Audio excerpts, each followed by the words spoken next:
Welcome, everyone. This is the DFS Bum. All right, Thursday night showdown we have coming up here. Miami Dolphins at the Jacksonville Jaguars. So we're going to get into this game here in just a second. I'll report real quick. On Monday night, if the game was only a few minutes long, this would have been amazing. It was like 3 minutes in the game, or what, 2.5 minutes in the game. And this was kind of funny. I was surprised that I didn't really think that this was all this unique of a lineup, but I was in first place all by myself for 100,000.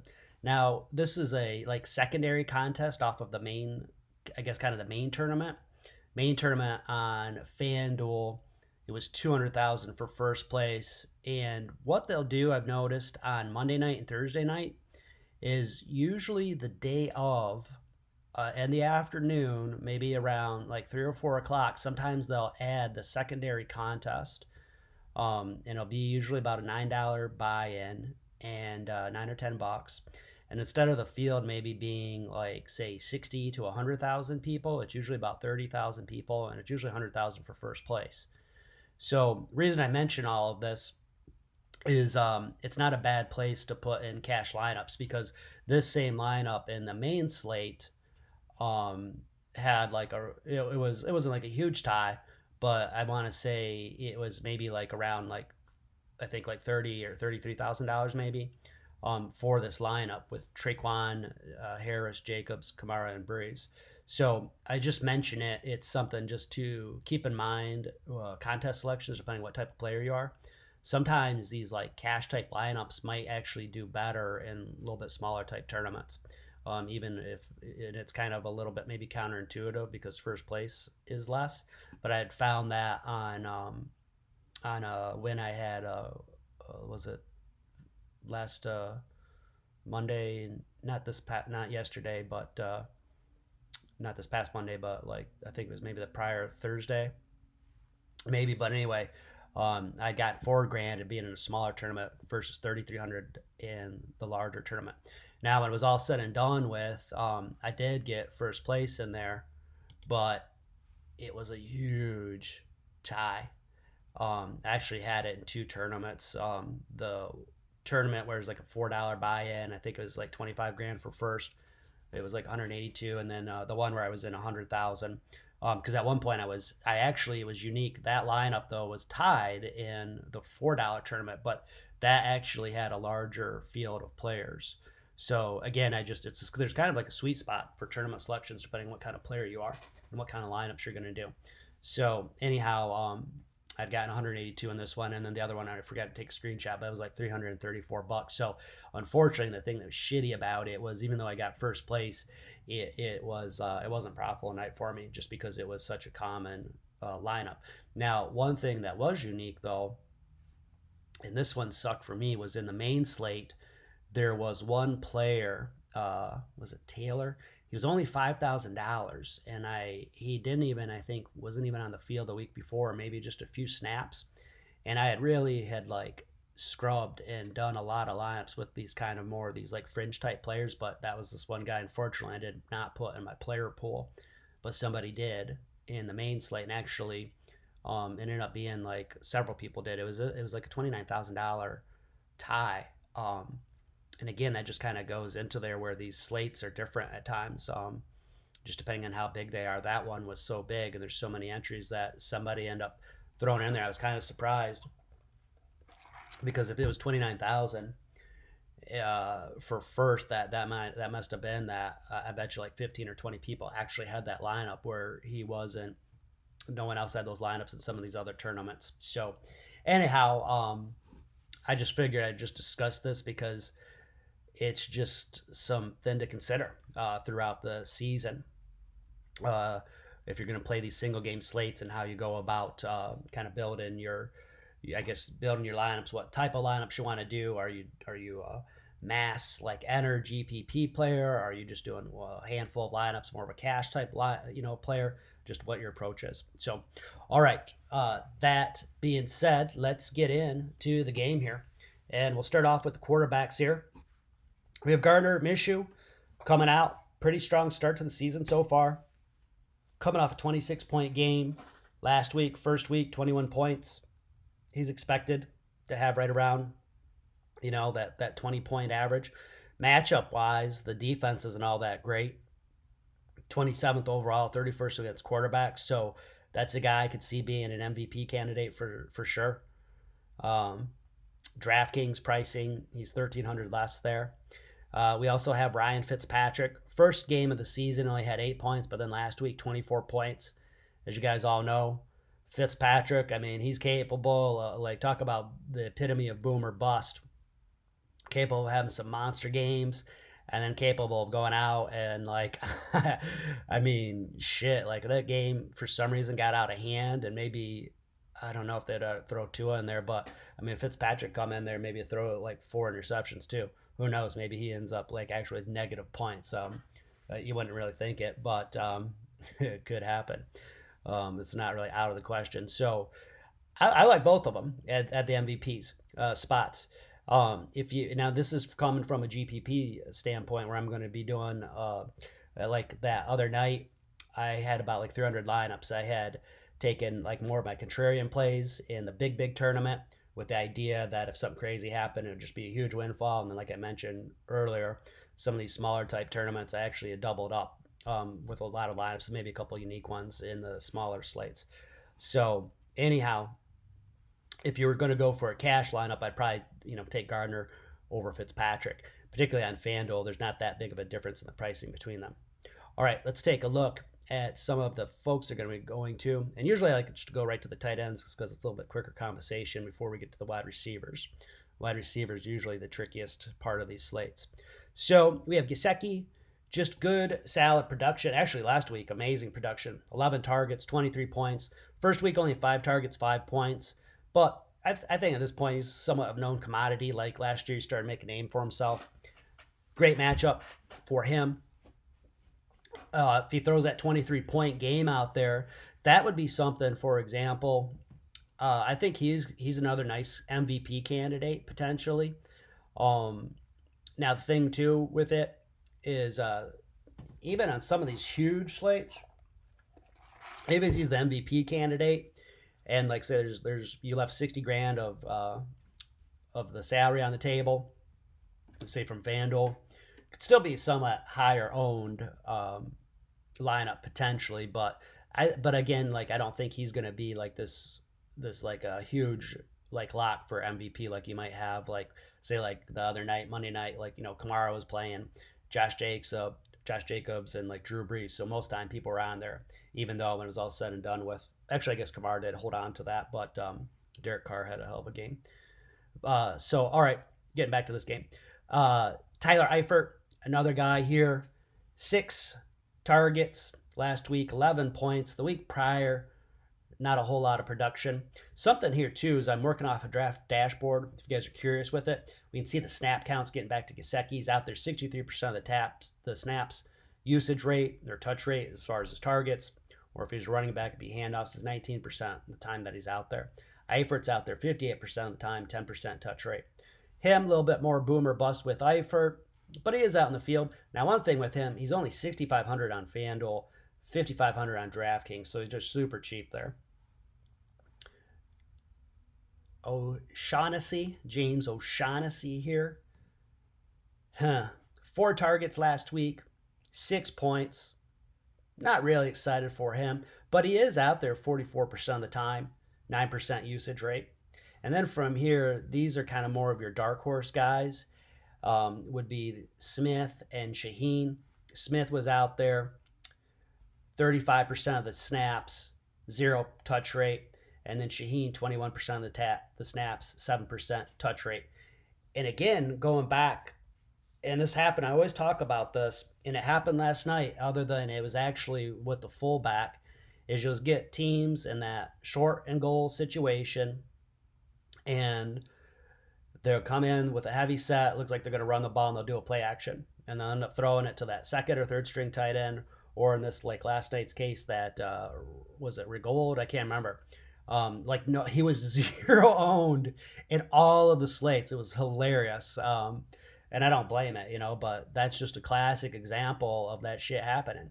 So now again, from a cash lineup, like you don't really go down that road, in my opinion. But like for me, I'm going to try to get a share of all these guys, and of course what I'll do is the four other players that they're with, we're going to be like the studs, and then I'll just sit there. And if you build like a lineup builder, what I'll do is like you can end up locking on guys in here, and then sitting there, and then if you want those guys, maybe there's some guys you want to exclude, that you just think it's too much of a reach. Like you could say Smith, like yeah, he's like yeah, I don't want him. So you could actually exclude that, but then you sit there and then you can run your lineup, and then you'll see like whatever will kick out. And so I was doing that. That's just something I always like. That's like I always do that approach, always. It's just potential, because the reality of the situation is, any one of these guys, like the potential for something to happen is pretty damn low. But when you take like 6, 7, 8 players like that, then all of a sudden it becomes like kind of like almost like 50%. Like one of those guys is going to get in like a touchdown. And they're usually not heavily owned. So that's one strategy that I really like there. All right, let's take a look at the wide receivers that they're going to be throwing here. So we have DJ Chark, just, I guess pretty solid start to the year.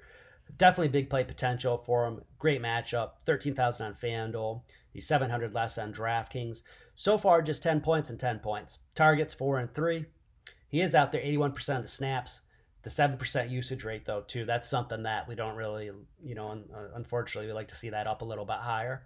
Whereas, like, say, Devontae Parker, on the other hand, he is coming in here, coming off 14-point game, 8 targets. First week, 7 points, 4 targets. He's out there 65% of the snaps, but at least his usage rate is a little bit higher. When he's out there, it's 13%. From here, some other guys, we have Keenan Cole. He's coming in. Now, this guy is a little bit under the radar, I would suppose. 11,000 on FanDuel. He's 1,700 less on DraftKings. He's at 15 points and 13, targets 7 and 5. He's out there 67% of the snaps, 14% usage rate. We have Preston Williams with Miami. Pretty intriguing young player. Showed some potential last year. So far this year, not a whole lot going on. Just double back-to-back 5-point games. Targets have been 5 and 7. He is out in the field 85% of the time. Usage rate's 10%. Chenault is out there almost 60% of the snaps with Jacksonville. 20% usage rate. Only 7,500 on FanDuel. Preston Williams is $8,000.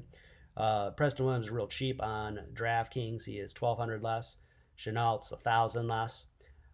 Chenault is coming off 9 and 12 points. Targets 4 and 4. So that's somebody there that I think is pretty solid play, and you're going to be able to get him at a cheaper price tag there. We have Isaiah Ford, another guy here with Miami. He was out there 69% of the snaps, 15% usage rate, coming off 11-point game. Before that, only 2 points. Targets were 9 and 4. And then from here, we start to get into, I guess the herd, so to speak, starts to thin. Chris Conley, little slot guy here, coming off a 7-point game, 7 targets. Before that, only 1 point and 1 target. He is out there 40% of the snaps, 16% usage rate. Grant is out there 31% of the snaps, 9% usage rate. This is Hakeem Grant with Miami, only 5,500. But with him, points were 1 and 4, targets were 1 and 4. DD Westbrook hasn't even seen the field yet. That's kind of surprising. That was a guy that seemed to have some potential. Not really sure what his deal is, but he has not played. So I'll probably drop him out of my player pool. Unless for some reason, maybe, I don't know. That was a mistake I did last week. Or like Monday night, I guess. It was, all it took was that one guy. He just got out there, he caught 1 touchdown. I think 1 pass, 1 touchdown. He had 8 points. That was it. 29,000 for the folks that had him in the lineup. And then from there, I don't know, Colin Johnson, 14% of the snaps. This guy for Jacksonville. He did get 24% usage rate. And then from there, like Matt Collins, Lynn Bowden, only like they're just barely out there. Something, if you ever want to know the actual, because here they've got it breaking down by the percentages, site, you can always just Google snap counts, like NFL snap counts, there's a free site here that I come across called lineups.com. So if you actually ever wanted to see week by week what the actual number of snaps they are out in the field, uh, you can go down here and do this. So I think this is a really handy tool for these single game slates when you're trying to sit there and go like, all right, like who's just out on the damn field. That's really kind of what like we're looking at. Who's out there, who's sitting there playing. So anyhow, not a bad little site there. And there's probably plenty of those, but that's just one that I'd come across that it's free, you know. So all right, let's go to the running backs here. A little bit of a unique situation. Both these teams are, I don't know, it's just, I don't know, I could see this be an interesting game. I guess the battle for Florida, right? So James Robinson is going to be, I guess, more of your main guy. Good start to the year so far, averaging about 15 points, coming off a 20 points last week. Maybe a little bit tougher matchup for him compared to like the receivers and the quarterbacks. The position group that with Miami apparently is pretty good against the running backs here, ranked 9th. 16 carries both weeks, the first 2 weeks of the season, so we definitely like that. Targets were only 4-1, so, you know, today's NFL, we'd like to see that probably a little bit higher, but he's out there 58% of the snaps, and his usage rate is a whopping 51%. So, again, he's just involved, so we really, really like that. And then from here, with Miami, we've got this really, you know, I guess it's just that running back by committee approach. We have Gaskins. He's coming in there, played 64% of the snaps, 31% usage rate. Points were 11-9. Carries 7-9. Targets 7-4. Other guys in Miami, there's Jordan Howard and Matt Breida also. Jordan Howard was out there 12% of the snaps, 76% usage rate. Carried the ball 5 and 8 times. Points were 6 and 7. Probably somewhat limited in his upside. 8,500 price tag for him. He's pretty expensive. Other guys like Gaskins was 10 grand. Robinson's kind of expensive at 14,000. Matt Breida, probably a lot of you folks are familiar with him with the 49ers last couple of years. He hasn't really been too involved. He is out there 22% of snaps. I mean, I guess when he is out there, 47% touch rate. Carries were 7-5. Targets were 2-0. Points were 4-2. And then there's Lard and Miller. I probably want to include those guys in my player pool. They're just like, again, they're the fullbacks, and I don't know. I just, like I mentioned, some of that stuff does happen, but they're just, I don't know. Who knows? It's just hard going down that far sometimes. I guess we'll have to start playing around with some lineups a little bit. All right, now some other guys going back there with Jacksonville. We got Chris Thompson, guys you guys are probably familiar with, had some decent fantasy years with the Redskins, but also it's had some injury problems. He's coming in there, and it looks like really between Thompson and Robinson, that's almost the bulk of the snaps. Thompson is out there 34% of the time, 19% usage rate. Didn't carry the ball at all first week. Second week had 2 carries. Targets were 2 and 4. Points 10 and 2. So it looked like he probably got a touchdown maybe or something last week. And then at this, yeah, like this, this dude right here, he didn't even see the field, it looks like. And I think Miller's their fullback. He was out there 20% of the snaps, did have a 8% usage rate. So I guess that is one of those things where in the main slate, again, maybe I will keep them in there. I might as well follow my own advice, right? I guess for whatever reason, I've never usually done fullbacks. I've always just so focused on like that tight end, but it does happen. And I suppose not out of question that maybe they give the ball to the fullback and he just tries to pound it in if they're, yard, like short and goal or like a yard or less or something like that. But anyhow, let's go to kickers here. Not really a whole lot to say about them other than I always just mention I like to usually do stacks with them, pairing them up with quarterback and receiver with the idea that when there's a touchdown pass, you're going to get 3 people on your team that are going to score. And then other stacks too, or maybe like trying to take one of the teams. Let's just say maybe Jacksonville dominates this game, and you try to take like basically like 4 of the best Jacksonville players, and then you'll like kind of lock in with the kicker of the other team with the idea that maybe they don't really score. In this case, Miami doesn't really score any touchdowns. Like Fitzpatrick has a bad day, but they do. The kicker goes out and kicks a couple field goals. Maybe they just score 1 touchdown. He gets extra points, so he gets like 10, 11 points or something like that. Very easily could be in those winning lineups. So those are certain stacks I like to do basically with the kickers. Pretty common to see them in a lineup. I usually try to make a point not to put them in 2 of them in the same lineups, but on occasion I will do that because I do like to do the stack where it'll be like the quarterback, let's say quarterback, best receiver, best running back, and field goal kicker for the set from the same team, and then I'll throw in like the other team's kicker. I'll do some lineups like that at times. So, all right, guys, I think that's pretty much it for now. We already have the tonight's. It's Tuesday right now, so I'm getting this out a little bit early. There's the NBA videos out already. We'll continue to bring that to you for all those single game slates with that. A lot of money involved in there right now, and all the way up to the finals. And again, if you're not yet subscribed to the channel, please do so. So, all right, guys, kick some ass. I'll talk to you later. See ya. Bye.